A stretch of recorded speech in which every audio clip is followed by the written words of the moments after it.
달콤한 말 뒤에 숨은 검은 혀. 그들이 우리를 노리고 있습니다. 저는 서울중앙지방검찰청이고요. 수사관입니다. 서울중앙지검 첨단범죄수사1부 수사관입니다. 만약에 명의가 도용이 되셔서 발생되시는 이런 피해는 저희가 사고 접수 도움드리도록 할 거예요. 네. 간사한 말들로 사람의 인생을 낚아버리는 보이지 않는 존재들. 그들이 촘촘하게 짜놓은 그물을 끊어내야 합니다.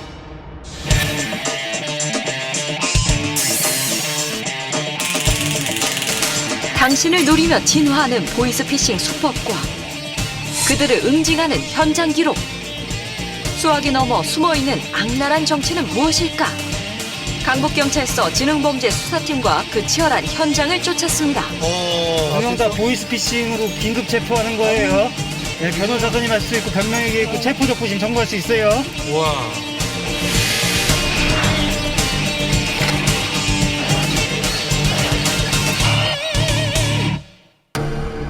수년째 보이스피싱 수사를 해온 서울 강북경찰서 지능범죄수사팀 형사들. 산전수전 다 겪은 베테랑 경찰들이지만 진화하는 범죄 수법들을 보면 혀가 내둘러집니다. 최근에 이제 보이스피싱이 너무 성행하다 보니까 대포 통장이라든가 대포 유심을 구하기도 쉽지가 않을 겁니다. 점점 진화해가는 실정이고요. 숲이 우거진 야산에 뚫린 인적 드문 도로. 그 끝에서 수많은 사람들을 절망에 빠뜨린 기계 뭉치가 발견됐습니다. 여기 카메라 제가 보고 있겠네. 이거는 뭐야? 이게 중계기 박스하고 카메라, 핸드폰 같이? 산에 놔두고 하는군요. 수사 과정에서 발견된 중계기라는 장비. 어디에 어떻게 사용되는 걸까? 일단 해외에서 걸려온 전화가 010으로 이제 변작돼서 이게 그 변환되는 과정을 거치는데요. 이 과정에서도 이제 중계기라는 장비들이 이제 활용이 돼서 010으로 변작된 전화번호로 오기 때문에 피해자들이 이제 해외에서 온 건지 인식을 못하게 됩니다. 보이스피싱 조직에게 필수품으로 통하고 있는 중계기. 발신번호 변작기라는 이름으로도 불립니다. 010으로 걸려온 보이스피싱 전화, 바로 이 중계기가 조작했던 겁니다. 아, 태양열 패널도 사용하고 감시 카메라도 설치하고 아주 만발의 준비를 하고 그렇네요. 이야. 중계기는 야산에도 있고 공사장에도 있고 땅속에도 있고요. 차를 싣고 이렇게 옮겨 다니면서 운영하는 경우도 있고 계속 변형되고 있다고 보시면 될 것 같습니다. 강북서 진흥팀 형사들이 수거한 또 다른 중계기. 중계기 맞네. 상자에 꽁꽁 쌓인 중계기가 발견된 곳은 평범한 주택가였습니다. 그런데 중계기를 가지고 범행을 저질렀던 사람은 누구였을까요? 그러게요. 한 번 보이스피싱 때문에 저기 2층에 애가 중국에 사는 애가 간 적은 있어요. 아, 그래요? 어느 날 갑자기 이렇게 보니까 차가 계속 딴 차를 타고 그러더니 그냥 경찰이 왔어. 보이스피싱범들은 중계기로 발신 번호를 조작하고 다음 단계에 들어갑니다. 그럴싸하게 포장된 그들의 목소리는 사회 초년생들을 노리고 있습니다.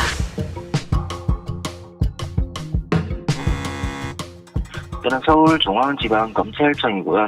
수사관입니다. 얼마 전에 저희 지검에서 주범으로 된 금융사기단을 검거하셨는데 현장에서 본인 명의로 된 하고 정권 CM에 또 계좌가 있어서 들었습니다. 어렵게 인터뷰에 응한 김준호 씨는 하루빨리 이 끔찍한 목소리를 기억에서 지우고 싶을 뿐입니다. 진짜 지옥 끝까지라도 막 쫓아가서 진짜 어떻게 해버리고 싶고 막 잃어버린 돈 어떻게 찾지, 내가 진짜 부모님 뵐 낯이 없다, 내가 진짜 어떻게 살아야 되나 막 이런 온갖 생각이 진짜 머릿속에 다 들어가지고. 입사 3년 차, 어렵사리 취업에 성공한 준호 씨는 장밋빛 인생이 펼쳐질 거라 상상했습니다. 예. 그런데 그에게 전화가 한 통 걸려왔습니다. 처음에는 저한테 검찰이라고 먼저 전화가 왔습니다. 제 개인정보로 이제 통장이 만들어져서 그 통장이 이제 뭐 범죄에 사용되고 있다. 내가 용의선상에 올라있기 때문에 내가 죄가 없다는 걸 증명하려면 본인 스스로 증명을 해야 된다. 그러니 뭐 조사에 임해야 된다라고 하면서 그리고는 영상통화가 시작됐습니다. 영상통화요? 자기네들 화면상에 뭐 자기네들 사무실 꾸며놓은 데다가 막 통장 막 여러 개 쫙 깔아놓고 실루엣 자체가 약간 어디 영화에서 보듯이 그 막 범죄 현장에서 나온 압수품들 이렇게 깔아놓듯이 있잖아요. 그런 것들을 제가 볼 수 있게 다 준비를 해놓은 상태에서 영상통화를 걸더라고요. 와. 상대를 윽박지르는 말투, 정교하게 꾸며진 세트장. 게다가 검찰의 직인이 찍힌 공소장까지. 이야. 공무수 위조잖아요. 10년 이하 징역받는 범죄예요. 군범죄죠. 그러니까요.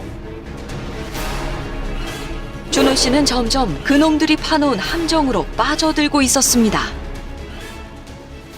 내가 만약에 범인이면 그 통장에서 돈을 입출금한 기록이 남아있을 것이니 현금의 일련번호를 확인한다던가 그런 이유를 대면서 금융감독원에 이거를 제출을 해야 된다. 자신이 어렵게 모은 돈, 여기저기서 끌어모은 돈, 다 해서 약 8천만 원을 보이스피싱범에게 건넨 준호 씨. 아이고. 이런 말도 안 되는 이야기를 믿게 된 이유는 무엇이었을까? 진짜 서울중앙지검 전화번호가 맞나 검색도 해보고 전화도 해보고 했는데 진짜 중앙지검으로 연결이 안 되고요. 걔들이 가로채서 전화를 받더라고요. 거기서 크게 속아 넘어갔던 것 같습니다. 보안검사를 핑계로 그들이 보내준 애플리케이션을 설치했는데 바로 그 앱이 문제였습니다. 일단 보이스피싱 최근 수법이 인터넷 주소를 보냅니다. 인터넷 주소를 보내고 그 피해자들은 시키는 대로 그 인터넷 주소를 링크하는 순간 그 악성 앱이 깔리게 돼 있습니다. 파일을 설치하는 순간 상대의 전화를 이른바 좀비폰으로 만드는 악성 앱. 과연 어떤 걸까? 우리는 보안 전문가와 함께 휴대전화에 악성 앱을 설치한 후 그 전화기를 이용해 담당 PD에게 전화를 걸어봤습니다. 어떻게 될까요? 궁금해요. 다시 한번 제 전화번호에 전화를 걸어볼게요.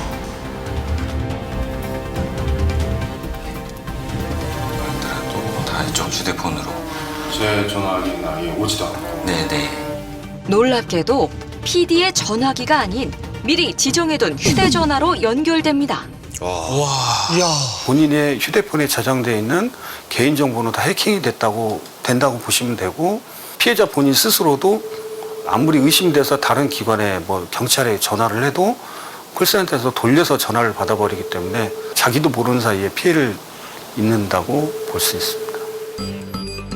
이 앱이 설치된 순간부터 피해자의 휴대전화는 사실상 보이스피싱 조직에 넘어가게 됩니다. 걸려오는 전화나 문자를 감시하는 것은 물론 위치 추적까지 가능했습니다. 여기에다가 제가 문자를 화탐사대라고 보냈습니다. 지금. 그리고 얼마 후 그 전화번호, 전화번호랑 문자 내용 그리고 위치 정보가 이렇게 나오게 되는데요. 위도 경도 위도 다 볼 수 있네요. 와. 위치 추적까지 된다고요? 어떻게 손 쓸 수가 없잖아요, 이러면. 맞아요. 그래서 피해자들이 어느 은행을 갔는지 경찰을 찾아갔는지 감시를 한다고 합니다. 와. 사실 이제 설치되고 나면 이미 이제 완벽하게 예방을 하기는 좀 어렵고 가장 간단한 방법은 이게 이제 그 서비스 센터에서 가서 이제 공장 초기화를 해달라는 게 가장 안심이 되고요. 수개월이 지났지만 아직도 두려움이 앞섭니다. 혹시 뭐 모자이크나 뭐 어떤 음성 변조나 이런 것들이 필요하신가요?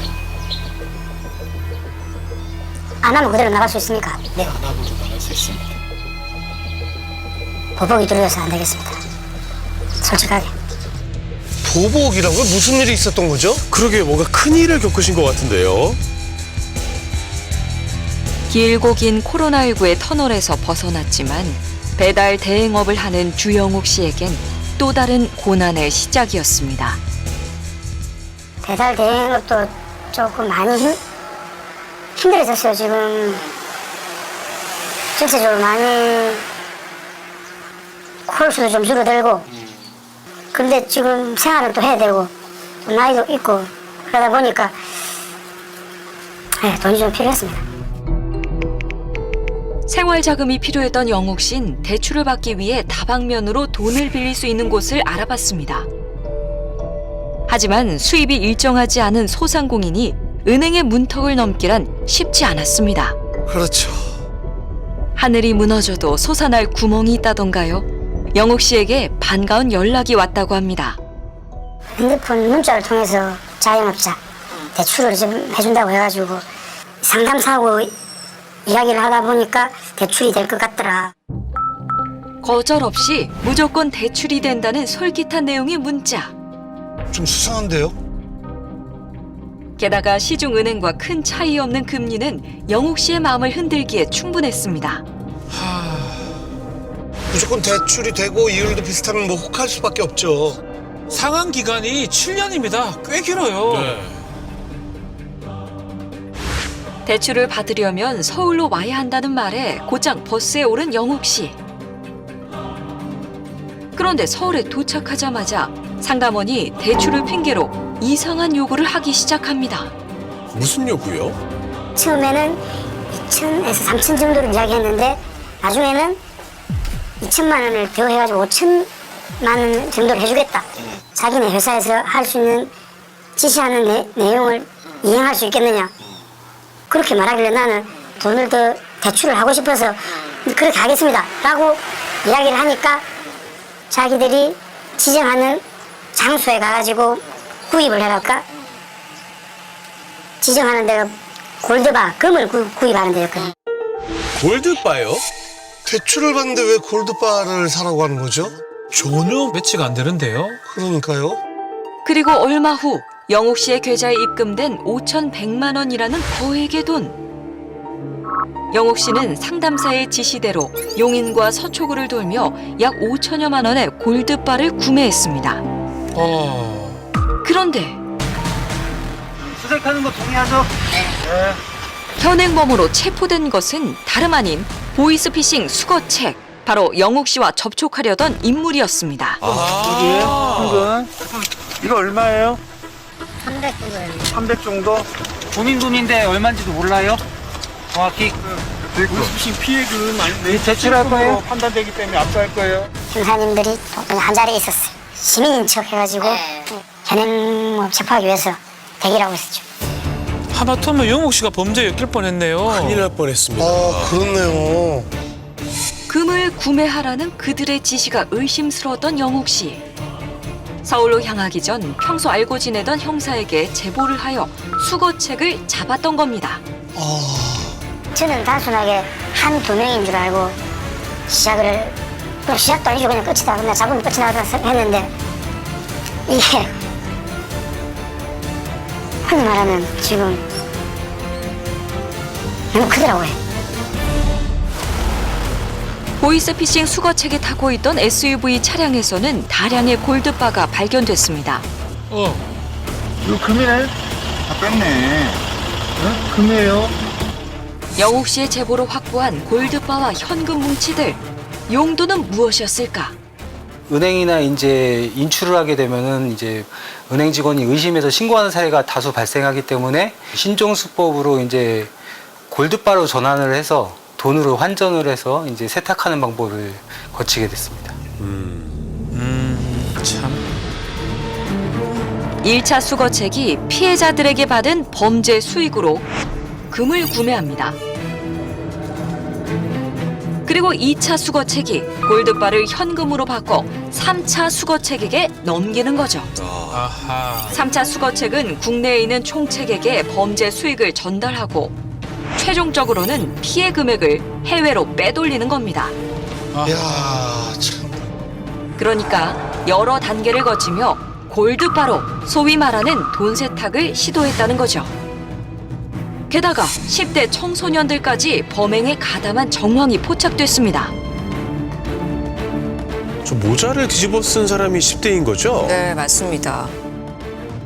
그래서 10대를 보통 통상적으로 이용하지 않는데 이 골드바 사건의 경우 10대 청소년들이 아주 여죄가 많았고 기존에도 조사를 받았던 상황이고 보이스피싱인 점을 충분히 인지를 하였음에도 이 환전상한테 이제 길거리에서 다에게 현금을 전달해서 이제 수당을 받은 것으로 확인됐습니다.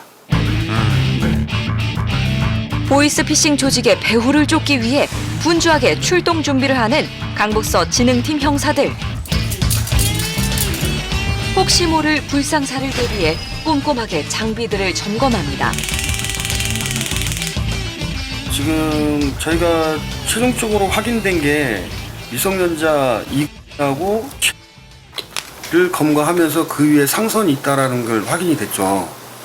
이 4차 수거책이 최종 환전책일 가능성을 배제할 수 없으니까 그 점 유념해서 그 검거할 때 대비를 하셔야 될 것 같고 체증할 때 확실하게 증거 확보해 주시고요. 약 3개월간 이어진 수사. 1차 수거책 10명, 2차 수거책 2명, 3차 수거책 2명을 검거했습니다. 이제 남은 건 해외로 돈을 송금하는 총책뿐. 이제 보이스피싱 범죄를 설계하고 지시를 내리는 총책을 잡아야 합니다. 경찰이 그들을 특정하고 쫓기 시작합니다. 추가 피해자를 막기 위해 반드시 잡아야 하는 총책. 베테랑 경찰들도 긴장이 됩니다. 꼭 잡았으면 좋겠는데요. 경찰의 신병도 중요하겠지만 피해자 안전도 중요하기 때문에 저희가 인원을 좀 많이 나가서 안전하게 검거할 예정입니다. 위치를 파악하고 이동한 형사들. 잠복을 하며 용의자가 나타나길 기다립니다. 진짜 대단하네요. 정말 수고 많이 하시네요. 얼마나 기다렸을까? 왔다. 따라갈게. 드디어 나타난 용의 차량. 원래 붙을게요. 형사들은 조심스레 뒤를 밟기 시작합니다. 와, 실제 미행하는 장면이네요. 그렇죠. 신호에 멈춰서는 용의 차량. 눈치를 채고 도망가지 않을까 걱정이 앞섭니다. 아니 저희가 가까이 붙을게요. 좀 멀리 따라와 주세요. 네. 검거할 기회를 엿보며 조심스레 미행하는 형사들. 얼마나 쫓았을까? 에? 갑자기 풀번 유턴해요. 뭐 눈치를 채운 거 아니에요? 저 반대쪽에 세웠네. 용의 차량이 주차를 하자 기회를 놓치지 않고 바로 쫓아가는 형사들.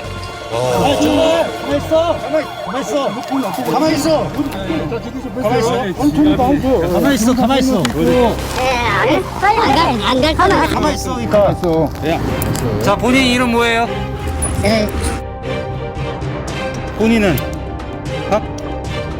나 보이스피싱으로 긴급 체포하는 거예요. 사용할 수 있고 보호할 수 있어요. 가만히 있어. 현재까지 보이스피싱 일당에게 당한 피해자는 12명. 피해 금액은 5억 원에 달합니다. 16명을 붙잡았고 3명이 구속된 상황. 경찰은 김준호 씨를 포함한 피해자들에게 피해 금액 중 일부를 돌려줄 수 있었습니다. 저희 경찰은 해외 보이스피싱 조직의 계보들을 이미 다 확보된 상황이고요. 하루빨리 한국에 귀화를 해서 자수하길 권유드리고요. 모든 범죄들을 저희는 추적 중이고요. 범인을 추적해서 저희는 검거할 예정입니다.